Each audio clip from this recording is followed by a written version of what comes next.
Pas gue nengok ke atas itu beneran Pak, pocong. Itu melayang terbang. Dia mah turun sama gue udah dari sore di.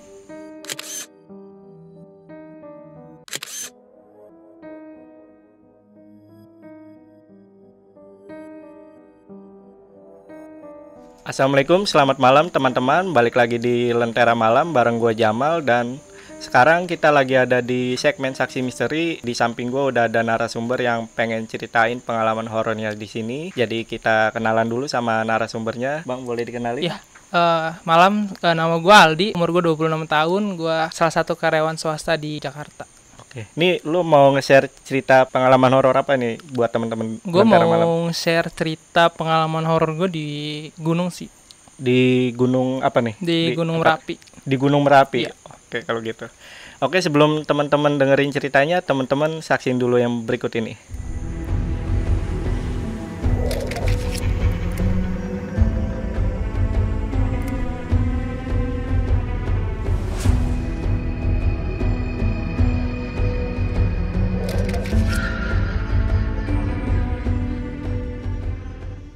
Ya, jadi ini kejadiannya tahun 2015. Ini naik gunung gue yang kedua kali sih. Jadi gue berangkat itu berenam. Jadi Dian, temen gue, terus ada Afrian, ada Baba, kemudian ada Asep, sama ada ceweknya Afrian, ada Fani. Jadi berenam. Total semuanya 6 orang nih. Iya, 6 orang. Nah, terus itu sebenarnya ini kejadiannya horornya pas gue turun dari Merapinya sih. Jadi emang awalnya gue tuh pertamanya kan naik Merbabu dulu. Oh, lu nih kayak nyambung gitu? Iya, jadi nyambung gitu. Jadi awalnya naik Merbabu dulu via Wekas, turunnya Selo. Jadi gue lintas gitu. Oh ya, lintas. Lintas, okay. Kemudian gue langsung 2 hari langsung nyambung ke Merapi. Nah, karena di Merapi itu gue kan memang itu mepet banget tuh waktunya. Jadi gue kan Seninnya tuh harus kuliah. Jadi gue niatnya tuh pengen tektok aja gitu naik gunungnya itu. Pas di Merapi atau di Pas di Merapi. Pas di Merapi. Karena gue udah kehabisan waktu di Merbabu. Gue ngecamp 2 malam di Merbabu. Oke. Iya, jadi gue kehabisan waktu di Merbabu. Jadi niatnya gue di Merapinya pengen tektok aja gitu karena ngejar waktu buat nyampe Jakartanya Senin kan. Itu gue berangkat itu berenam, start subuh jam 3:30. Emang karena niat tektok, tapi memang kendala di sana tuh memang kondisi cuacanya emang lagi nggak bagus banget. Jadi gue mau nggak mau berangkat agak pagian. Jadi gue pagi tuh udah berangkat. Nah, awal berangkat pun dari base camp Selo, awalnya kita juga hampir pengen kesesat sih. Jadi karena memang satu jalur gitu, udah gitu pelang untuk naiknya itu ketutupan akar-akar gitu lah, pohon gitu. Iya. Nah, itu udah berhenti di situ udah hampir setengah jam sih gua. Jadi awalnya aja emang udah firasat, wah ini kayaknya emang nggak bisa buat tektok nih, mau nggak mau kita harus ngecamp sehari gitu kan. Udah tuh singkat cerita gua jalan biasa, kemudian pas udah nyampe pos 3 itu udah jam sorean deh kalau nggak salah itu. Pos 3 di Merapi. Di Merapi. Okay. Gue nyampe pos 3 Merapi itu udah sorean. Nah, di situ emang udah nggak bisa mutusin buat tektok sih, jadinya temen gue udah ngasih tahu yaudah kita ngecamp sehari aja di sini deh daripada maksain nyampe ke Jakarta pun nanti takutnya pada ngedrop ya kan. Iya, betul. Jadi gue maksain buat ngecamp, jadinya sehari di situ. Nah, kemudian besoknya itu kebangun agak siangan. Jadi gue emang niatnya sebenarnya cuman pengen sampai Pasar Bubra doang. Oke. Cuman emang anak-anak ini kan pada bandel ya. Iya. Namanya mungkin bilang mereka nanggung kali kalau misalkan sampai Pasar Bubra doang, mendingan langsung naik ke puncaknya aja kan. Jadi ya udahlah, naik sampai puncaknya. Posisi masih siang gitu. Itu masih siang tapi udah lumayan sore karena gue kebangunnya kesiangan itu posisinya. Kesiangan tuh. Ya jadi gue turun, pokoknya intinya turun dari puncaknya itu gue udah agak sore jam 3:30 tuh. Dah nyampe tenda, terus pada packing biasa. Nah baru pas turunnya memang kita misah karena temen gue si Dian ini emang kakinya sakit kan. Jadi settingannya kan kita berenam tuh. Nah yang 4 emang turun duluan karena emang ngejar waktu juga. Oke. Jadi gue sama Dian itu jalan berdua, jalan santai aja gitu, nggak mau turunnya cepet-cepet kayak ninja gitu kan. Lu nemenin juga tuh. Iya, gue nemenin juga kan. Nah itu kondisinya udah karena kita jalannya pelan, jadi emang kemakan waktu di jalan tuh lumayan lama. Jadi gue masih di pos 2 atau pos 3 gue lupa. Itu udah hampir jam 5:30 sore.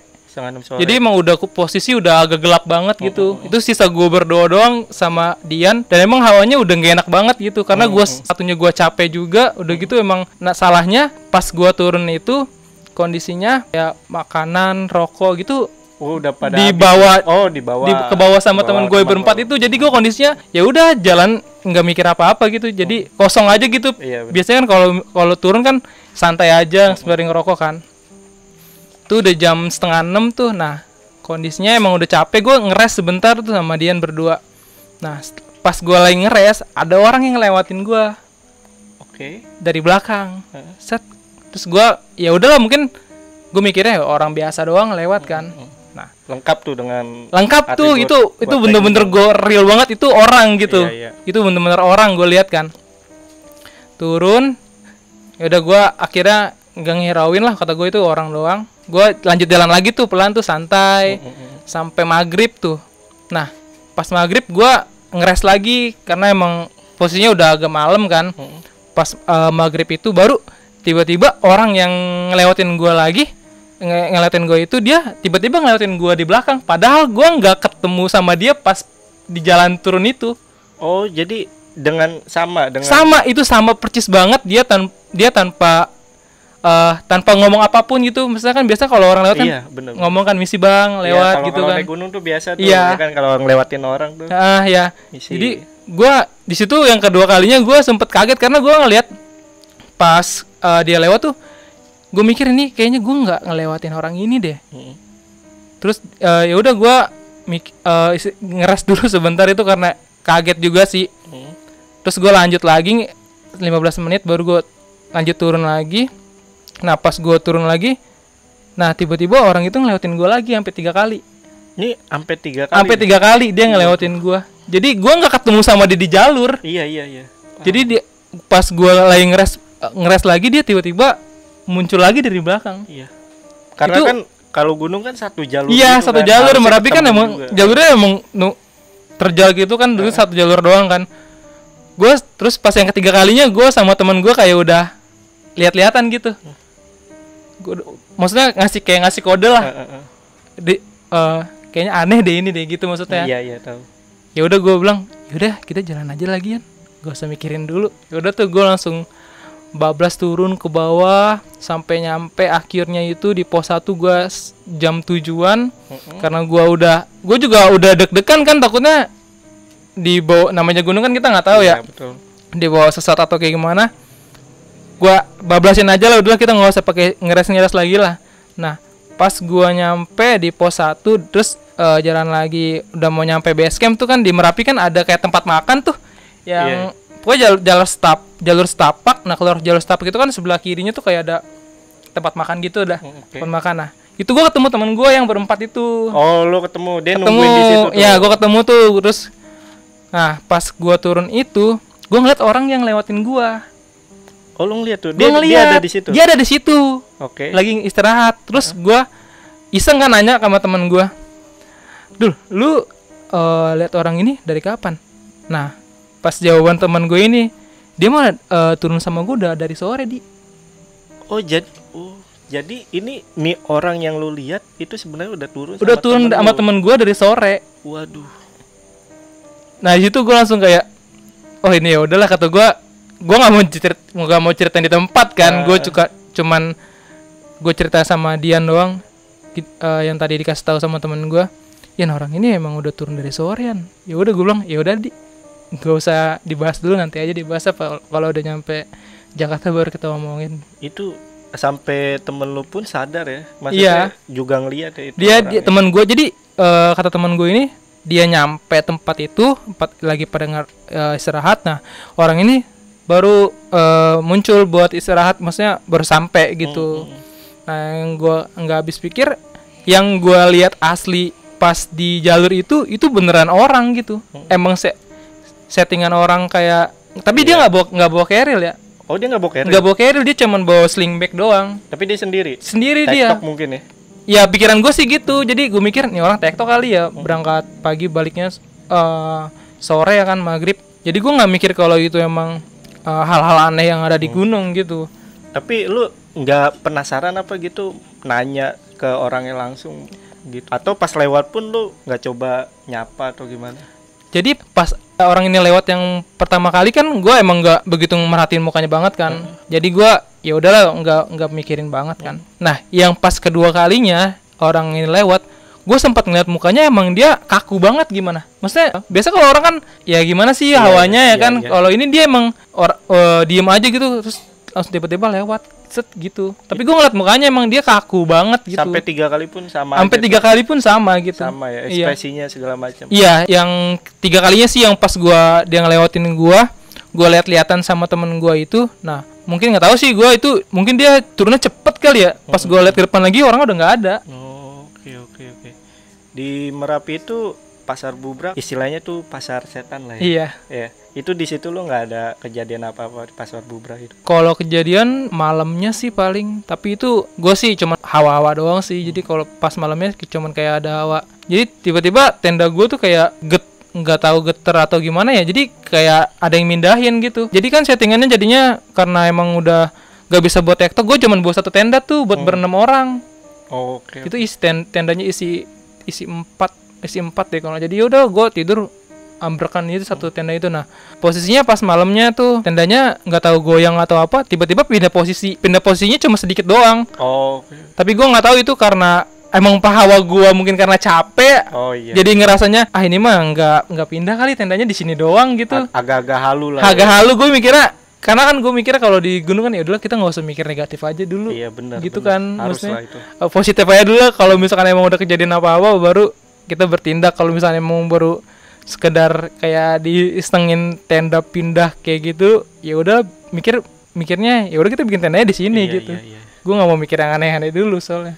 Oke, itu di Gunung Merapi tuh ya. Di Gunung Merapi. Kalau pengalaman horor lo yang lain ada gak sih, Di?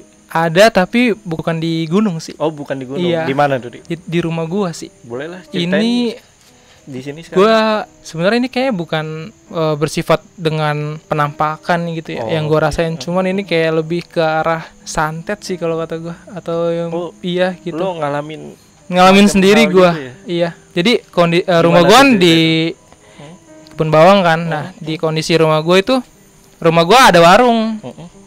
Nah, warungnya warung lo sendiri. Warung gua sendiri. Rumah sendiri juga gitu. Nah, emang tapi sebenarnya gue di sini nggak mau fitnah atau apa ya atau gimana. Ini cuma pemikiran gue doang sih. Jadi emang di gangan gue itu warung awalnya cuman nyokap gue doang yang buka. Oke. Nah udah kesini-sininya semakin lama banyak tuh warung-warung yang buka di gangan gue kan. Itu kejadiannya kalau nggak salah 2016 atau 2017 gitu. Ini warung apa nih, Di? Sorry, Di. Kelontongan gitulah. Oh, kelontongan makanan sembako gitu ya. Makanan gitu. Lanjut, Di. Nah, itu awalnya malam tuh emang karena gua kan kebiasaan kalau misalkan malam itu selalu, walaupun gua lagi main ya, gue selalu pulang dulu buat nutupin warung mama gua kan, buat ngebantuin lah. Nah, kondisinya pas gua nutupin itu jam 12 malam, di depan warung gue itu kayak ada tanah gitu, tanah kuburan. Tanah kuburan. Pas banget di depan, kan gue pakai rolling door ya. Itu ada tanah kuburan tuh, banyak banget itu, gue ngelihat sendiri kan. Terus akhirnya gue bilang sama nyokap gue, ya mama gue mungkin mikirnya ya mungkin ya tanah biasa doang gitu kan. Nah udah tuh gue kelar nutup warung segala macam. 3 hari kemudian ini udah setelah kejadian itu ya. Gue pas mau tidur, jadi posisinya kamar gue sama kamar nyokap gue tuh tembok tapi dijebol gitu, jadi nggak ada pintu. Oh iya. Nah jadi pas mama gue mau tidur itu naik ke atas kan, tapi dia posisi nyokap gue udah tidur ya, maksudnya udah rebahan di kasur gitu, pakai selimut segala macem. Gue lagi di kamar lagi main handphone lah, tiba-tiba nyokap gue manggil gue, teriak gitu kan, kaget kan gue langsung samperin kan, kenapa mak? Pas mama gue bangun, di kasur mama gue ada belatung. Di kasur mama gue. Waduh. Itu bener-bener belatung banyak banget itu. Jadi gue karena sempet positive thinking dulu kan, ini belatung kalau dari atas nggak mungkin, soalnya gue lihat ke atas nggak ada kayak yang plafon jebol kan, bangke pun nggak ada. Biasa kalau belatung kan di bangke hewan atau apa gitu. Ini nggak ada sama sekali. Di kasur lo istilahnya bersih lah ya. Dia di kasur nyokap gue tuh bersih lah pokoknya lah. Pas nyokap gue bangun, pas gue ngeliat, wah ini nggak bener, maksud gue udah mikir yang mau ngerjain kayak gini tuh siapa gitu kan. Iya, lo langsung berpikir. Gue langsung berpikir kayak gitu, maksudnya kayak selama ini nyokap gue baik-baik aja gitu. Nggak pernah macem-macem. Iya, nggak pernah macem-macem, walaupun ada yang nggak suka. Aneh aja gue sempet mikir kayak mau ngerjain atau kayak gimana, karena setelah kejadian itu warung mama gue kayak jadi kayak orang lewat tuh depan rumah gue kayak nggak, warung gue tutup gitu. Jadi emang sempet masa warung gue tuh emang sepi banget, gak ada yang beli. Oh, ini banyak saksinya gak sih? Banyak saksinya dan banyak yang ngerasain juga keluarga gue. Maksudnya tuh yang lu bilang tadi orang lewat itu ngeliatnya tutup tuh. Tutup. Warung. Itu emang sempet ditanyain ada ke beberapa anak orang-orang gangan gue itu. Jadi ditanya nama pelanggan lu lah. Iya, biasanya kan ada yang beli, ya paling bocah-bocah beli, kalau enggak ya orang tua kayak sembako kayak gitu kan banyak kan, kayak rokok segala macem. Terus nyokap gue sempat nanya kayak, kok lu nggak pernah beli lagi sih gitu kan? Kepo mungkin kan namanya orang. Lah ibu kan bukan orang tutup ya. Waduh. Padahal di situ lu setiap hari buka setiap hari sampai malam. Warung itu bener-bener gue ngerasain di guanya juga, di keluarga gue juga ngerasain gitu. Jadi ya aneh aja gitu, maksud gue zaman sekarang masih ada orang yang masih yang main-mainan kayak gitu maksud gue nggak ada manfaatnya lah. Tapi nyokap lu pas kejadian itu tuh nggak ada luka atau apa kan? Luka sih alhamdulillah nggak ada sih. Cuman yang dibikin seret malah jatuhnya ke rezeki sih. Jadi kayak ditutup lah maksudnya pintu rezekinya gitu. Kalau pemikiran gue ya, gue juga nggak mau berpikir yang ada yang ngerjain orang tua gue atau warung gue gitu. Jadi gue berpikirnya ya udahlah, mungkin emang bukan rezekinya aja gitu. Positif thinking aja. Misalkan aja kalau misalkan ya di tahun sekarang masih ada orang yang masih. Oh berarti ini baru gitu. Lah ya? Baru sih 2017 kemarin. 2017 kemarin iya, ya? 2017 kemarin tuh kerasannya di gue bukan hal jatuhnya kayak finansial tuh langsung ngedrop banget lah. Karena emang di keluarga gue yang diutamain ya warung itu buat keseharian gue kan. Di lain gue kerja juga itu ya jadi pemasukan keluarga gua gitu. Terus warung lu ini masih buka gak ini? Masih buka sampai sekarang. Dan masih ada kejadian-kejadian kayak gitu? Nah, jadi setelah kejadian itu tuh nyokap gua kayak inisiatif, coba deh kita panggil orang yang mengerti perihal kayak gini-ginian kan. Bener. Jadi waktu itu sempat ada pengajian juga di rumah gua, dan emang orang yang pinter ini ngasih tahu kalau misalnya emang ada yang nggak suka dengan keluarga gue ini gitu, makanya pengen dibikin serat sekalian, mau dibikin jatuh sekalian gitu. Tapi gue mikirnya ya udahlah, maksud gue rezeki mah datang dari mana aja gitu. Tapi alhamdulillahnya sekarang udah clear sih, udah nggak ada yang kayak gitu lagi. Gitu. Iya, udah nggak ada gangguan. Itu semenjak lo mengadakan pengajian sama undang orang pintar itu kan? Iya, tapi sebelum pas kejadian yang belatung itu ya, nyokap gue tuh sering kayak ditindihin tuh. Oh, kayak rep-rep lah. Iya, rep-rep itu hampir setiap malam. Hampir setiap malam. Jadi tiba-tiba gue lagi main handphone di kamar gue, nyokap gue udah kayak suara kuntilanak gitu tuh. Oh, ini jadi pas yang kejadian pertama kali Jadi banyak kejadian-kejadian lain lah. Iya, banyak kejadian lainnya, tapi itu yang paling parahnya hampir setiap hari. Setelah ada belatung di kasur gua, di kasur nyokap gue ini, nyokap gua hampir tiap malam kena rap-rap mulu. Udah gitu suaranya kuntilanak terus. Waduh. Gak ada yang lain. Oke, horor juga. Itu hampir setiap malam gua. Jadi gua selalu setiap siaga kalau malam tuh jangan tidur dulu gitu. Jadi mau nggak mau harus begadang, karena posisi nyokap gua rap-rap itu biasanya di atas jam 1, jam 2 tengah malam. Nah, itu harus gua bangunin. Soalnya kalau gua nggak bangunin, kata orang-orang yang ngerti itu mungkin bisa ke bawah gitu. Karena ini emang kerap-kerap, biasanya kan kalau orang kerap-kerap kan dia cuma ngerasa dia nggak bisa ngapa-ngapain kan, kayak kekunci aja gitu. Bener. Nah, kalau nyokap gue dia ketawa. Oh, kayak ngigo gitu? Iya, kayak ngigo tapi ketawa kuntilanak. Itu yang setiap malam gue rasain itu. Waktu kejadian pas ada belatung itu. Setiap malam itu. Jadi selama berapa bulan atau berapa tahun tuh? Itu gitu. Hampir 2 bulanan deh. Hampir 2 bulanan. Iya, hampir 2 bulan. Hampir setiap hari kayak gitu. Dan mungkin tapi kalau lo sendiri, gua nggak kena impact sama sekali sih. Kena impact sama sekali. Mungkin karena gua nggak tahu ya. Mungkin emang nyerangnya ke nyokap itu, jadi kenanya ke nyokap. Oh iya. Karena nyokap lo lah yang buat, yang jaga. Iya gitu. Okay. Sampai ada yang ngasih tahu, maksudnya yang ngisengin tuh jadinya ya udah orang satu gangan gua gitu. Oh itu dikasih tahu Iya doang sama orang yang pintar itu. Itu satu gangan dan Iya. lu kenal lu? Gua nggak mau nanya spesifik ke orang itu sih. Jadi gue cuma cukup tahu oh ternyata satu gangan gitu. Oke. Terus ada lagi yang mau lu ceritain kan? Kalau ini gue ngeliat asli sih. Oh ini lu ada lagi nih. Ada lagi. Kejadiannya di mana lagi? Di depan rumah gua. Depan rumah lu. Depan Ini rumah gua. sampai apa? Satu kejadian kah? Satu alur kah sama yang Enggak satu alur sih. Tapi ini flashback ke belakang sih, itu kejadiannya sebelum nyokap gua. Iya, sebelum warung ini. Ya. Jadi gua posisinya malam. Lagi pada nongkrong tuh nagangan gua tuh. Biasa main gitar, segala macam, main handphone. Pakai bangku panjang lah biasa anak nagangan kan. Nah, kondisinya rumah gua kan depannya asrama Arhanud. Nah, di depan asrama Arhanud itu ada ada pohon jambu. Pohon jambu itu lebat banget, nggak pernah dipotong, nggak pernah ditebang lah maksudnya. Nah itu kondisi jam 2 malaman lah, gue lagi pada nongkrong segala macem. Nah gue lagi pada nongkrong, lagi pada nyanyi asik. Tiba-tiba temen gue kayak nyenggol gitu kan. Gue itu lagi kondisi gue lagi main handphone tuh. Dan gue mikir apaan sih, maksudnya cuma bercanda doang kali kan. Nah pas itu temen gue tiba-tiba satu orang pada cabut. Itu ada satu bangku tuh ada 4 orang kan. Atau yang main gitar, satu lagi pada nyanyi, 2 orang pada nyanyi. Tiba-tiba teman-teman gue nih yang main gitar cabut tanpa bilang gitu, langsung lari kabur. Terus yang satu lagi yang di sebelah main gitar itu langsung cabut. Nah yang terakhir ini nyenggol gue. Nah pas nyenggol gue gini, gue kan risih lagi main handphone kan. Kata gue, kenapa sih? Lu lihat depan deh, depan pohon pohon jambu. Pas gue nengok ke atas, itu beneran pak pocong. Itu melayang terbang. Itu tapi transparan ya yang gue lihat. Itu terbang jadi ngeliatin arah ke gue tuh gak. Jadi dia posisinya ngeliatin ke arah gue gitu. Gue langsung diem sama teman gue berdua ini, baru gue langsung cabut ke belakang. Udah handphone gue tinggalin di bangku segala macem.